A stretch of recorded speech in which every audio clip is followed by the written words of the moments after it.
Moving forward students discuss करते हैं physical properties of alkanes को। सबसे पहले स्टूडेंट्स आप एक बात याद रखेंगे कि जो आपके पास अल्केन्स हैं from carbon number 1 to carbon number 4 gases की फॉर्म में एग्जिस्ट करते हैं। देन स्टूडेंट्स जब आप चलते हैं कार्बन नंबर 5 से कार्बन नंबर 17 की तरफ तो स्टूडेंट्स वो लिक्विड्स में कन्वर्ट हो जाते हैं और उससे ऑनवर्ड स्टूडेंट्स ये कन्वर्ट हो जाते हैं कार्बन 18 से सॉलिड्स में। स्टूडेंट्स ये क्यों होता है?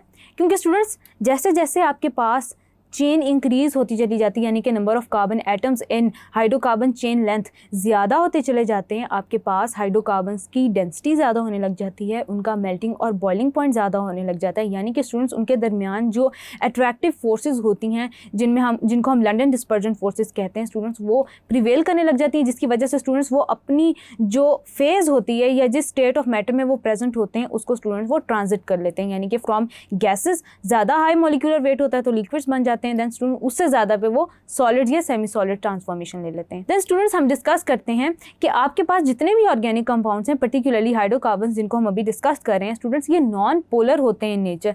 नॉन पोलर नेचर की वजह से स्टूडेंट्स ये ऑर्गेनिक सॉल्वेंट्स में सॉल्युबल होते हैं। जब मैं बात कर रही हूँ ऑर्गेनिक सॉल्वेंट्स की, मेरा कहने का मतलब है कि आपके पास ये पेट्रोलियम में सॉल्युबल होंगे, आपके पास बेंजीन सॉल्वेंट में सॉल्युबल होंगे, कार्बन डाइसल्फाइड में सॉल्युबल होंगे, यानी कि और लाइक डिजॉल्व लाइक का प्रिंसिपल है जो इनके लिए चलता है।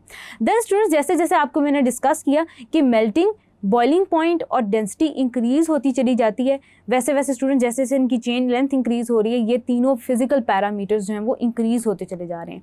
यहाँ पे स्टूडेंट्स आप एक और बात याद रखेंगे कि जितना ज़्यादा इनकी लेंथ में इजाफा होता चला जाता है उतनी ज़्यादा सॉल्युबिलिटी कम होती चली जाती है।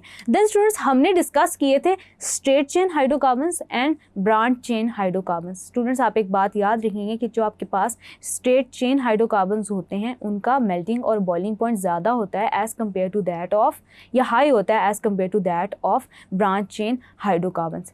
यानी कि स्टूडेंट्स यहाँ पे अगर हम डिस्कस करें, फॉर एग्जांपल हम एन ब्यूटेन ले लें, CH3 CH2 CH2 and then CH3।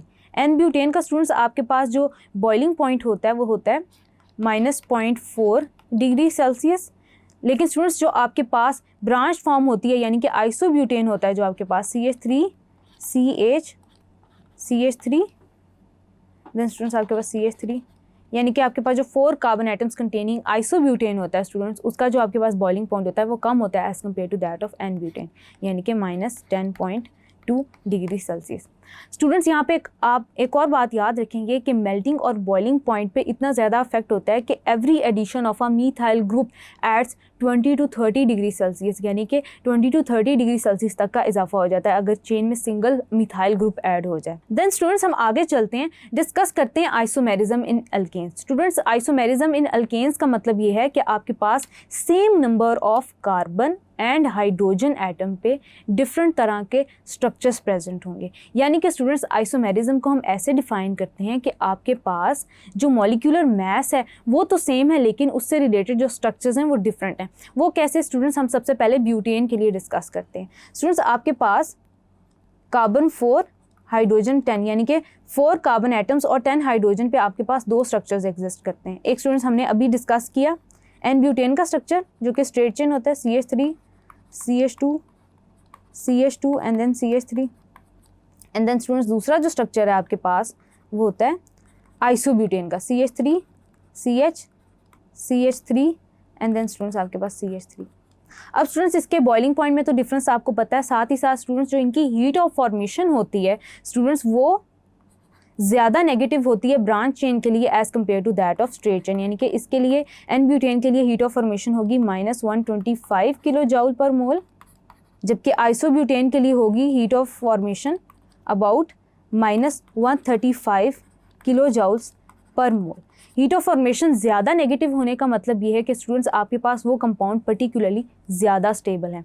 अब स्टूडेंट्स आपके पास ये तो हो गया isomerism in the case of butane, यानी कि having 4 carbon atoms and 10 hydrogen atoms. यहाँ पे स्टूडेंट्स हम डिस्कस करते हैं when it comes to carbon number 5, यानी कि आपके पास कार्बन एटम्स 5 हैं और हाइड्रोजन एटम्स आपके पास 12 हैं according to their general formula. अब इसके रिलेटेड स्टूडेंट्स आपके पास 3 स्ट्रक्चर्स एग्जिस्ट करते हैं जो कि डिफरेंट है, आपस में डिफरेंट कंपाउंड्स हैं।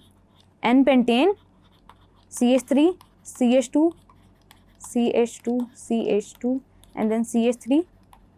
देन स्टूडेंट्स आपके पास आ जाता है isopentane CH3 CH2 CH CH3 and then CH3। ये हो गया स्टूडेंट्स आपके पास आइसोपेंटेन। देन स्टूडेंट्स आपके पास जो लास्ट स्ट्रक्चर आ जाता है जो इससे एसोसिएटेड होता है वो होता है नियोपेंटेन का, CH3 CH3 CH3 and then CH3। अब स्टूडेंट्स ये तीनों आपके पास स्ट्रक्चर हो गए। इनके स्टूडेंट्स अगर हम बॉइलिंग पॉइंट कंपेयर करें तो students according to the rule जो हमने डिस्कस किया अभी, सबसे ज़्यादा बॉइलिंग पॉइंट आपके पास एन पेंटेन का होना चाहिए which is 36.1 degree Celsius. Then students आपके पास बॉइलिंग पॉइंट आता है आइसोपेंटेन का, that is 30 degree Celsius. Then students आपके पास नियोपेंटेन का बॉइलिंग पॉइंट आता है, दैट इज़ 9.5 डिग्री सेल्सियस। ये तो हो गया स्टूडेंट डिफरेंस जो कि अकॉर्डिंग टू द जैसे हमने कॉन्सेप्ट डिस्कस किया उसके मुताबिक आपके पास आता है। देन स्टूडेंट्स हम डिस्कस कर लेते हैं इनकी heat of formation. Heat of formation की वैल्यू स्टूडेंट सबसे ज़्यादा आपके पास एन पेंटेन की होती है, एन पेंटेन की होती है, यानी कि students delta HF will be equal to -147 kilo joule per mole. Then students for आपके पास आइसोपेंटेन के लिए आ जाता है approximately 154 kilo joule per mole. Then students आपके पास नियोपेंटेन के लिए आ जाता है 168 किलो जॉल्स पर मोल। तो ये तो हो गया स्टूडेंट्स, हमने डिस्कस कर ली थॉरली आइसोमेरिज्म के कॉन्सेप्ट्स को अल्केन्स के अंदर। हमने स्टूडेंट डिस्कस किए कि कार्बन नंबर 5 तक यानी कि कार्बन नंबर 4 और 5 तक आपके पास किस तरह से आइसोमर्स एग्जिस्ट करें और उनकी प्रॉपर्टीज़ एक दूसरे से कैसे डिफर करेंगी, particularly in the form of in the case of boiling point हमने देखा कि कैसे वेरी कर रहा है, और हमने ये देखा कि हीट ऑफ फॉर्मेशन का क्या डिफरेंस है और उसका मतलब क्या होता है वो हमने डिस्कस किया। आगे चलते हैं स्टूडेंट, डिस्कस करते हैं stability and reactivity of alkanes. Thank you.